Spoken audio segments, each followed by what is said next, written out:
இந்த கத்திரிக்காய் நல்லா வெந்திருக்கு. மேலே வந்து பார்த்திங்கன்னா நல்லா எண்ணெய் பிரிஞ்சு வந்திருக்கு.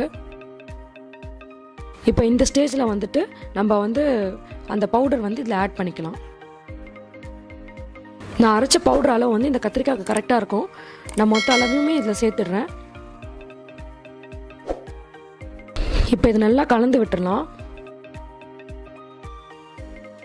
கலந்து விட்டுட்டு இன்னொரு 5 நிமிஷம் நீங்கள் மூடி போட்டு வச்சிங்கன்னா இந்த பவுடரோட டேஸ்ட்டு இந்த மசாலா நல்லா இறங்கிடும். ஆல்ரெடி கத்திரிக்காயெலாம் ஒரு 10 நிமிஷம் நல்லா வெந்திருக்கு.